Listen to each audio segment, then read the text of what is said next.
Azərbaycan səfirliyinin, milli diasporumuzun, o cümlədən bir sıra Ukrayna Gənclər Təşkilatları və media nümayəndələrinin qatıldığı mərasimi Ukrayna Azərbaycanlı Gənclər Birliyinin sədri Anar Tahirov açaraq Azərbaycanın dövlət müstəqilliyi və ərazi bütövlüyü uğrunda şəhid olan qəhrəman oğul və qızlarımızın keçdiyi mübarizə tarixindən danışdı.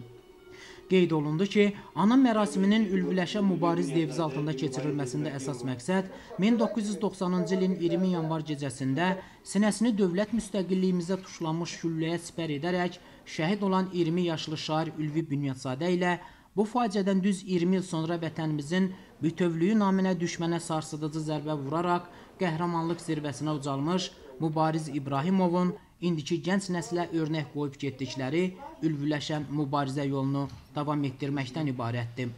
Ülviləşən mübariz adında keçilən tədbirimizdə bizim əsas məqsədimiz 90-cı ildən bugünkü günə qədər Azərbaycan torpaq uğrunda şəhid olan bütün şəhidlərimizin xatirəsini yad elədik və Ukrayna ictimaiyyətinə Azərbaycan xalqının başına gələn bu faciəli hadisəni çatdırmaq istədik. Mərasimdə Azərbaycan səfirliyinin müşaviri Yeganə Qafqazlı, Ukrayna parlamenti yanında Gənclər Assambleyasının sədr müavini Lesya Xlopets çıxış edərək vətən naminə canlarını fəda edənlərin xatirəsinin heç zaman unudulmayacağını bildirdilər. Sonra tədbirə qatılanlar Azərbaycan və Ukrayna dövlət televiziyalarının birgə layihəsi əsasında çəkilmiş qanlı 20 yanvar faciəsi filminə baxmaqla 20 il bundan öncə keçmiş SSR rəhbərliyinin Azərbaycan xalqına qarşı həyata keçirdikləri vəhşiliklərlə tanış oldular. Mərasimdə çıxış edən filmin ssenari müəllifi Georgi Spasakutski böyük qəhrəmanlıq ənənəsinə malik olan Azərbaycan xalqının mütləq öz ərazi bütövlüyünü bərpa edəcəyini bildirdi. К сожалению, мы видели жертв того геноцида, который был проведен в 90-х годах, тех беженцев, которым посчастливилось выжить, но не посчастливилось жить в страшных условиях вдали от своей родины, практически без надежды вернуться к себе домой.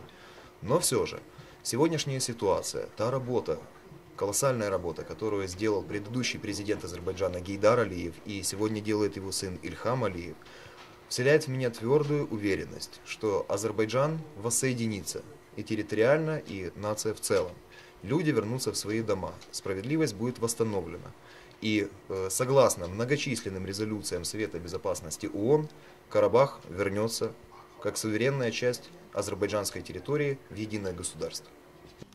Mərasimdə Ukrayna Azərbaycanlı Gənclər Birliyinin qərarı ilə şəhid Ülvi Bünyadzadənin ölümündən bir il öncə yazdığı vətən andı birliyə üzv olmaq istəyənlərin andı kimi qəbul olundu. Milli qəhrəman Mübariz İbrahimovun Ukraynada xatirəsinin əbədiləşdirilməsi üçün vətənimiz və dövlətimiz naminə nümunəvi tədbirlər həyata keçirməklə xalqımızın adına şərəf gətirən gənclərə Mübariz Gənc Fəxri diplomunun veriləcəyi bildirildi. Xəbərlər proqramı üçün Mövsüm Qədroğlu, Anar Tahirov, Kiyev şəhəri.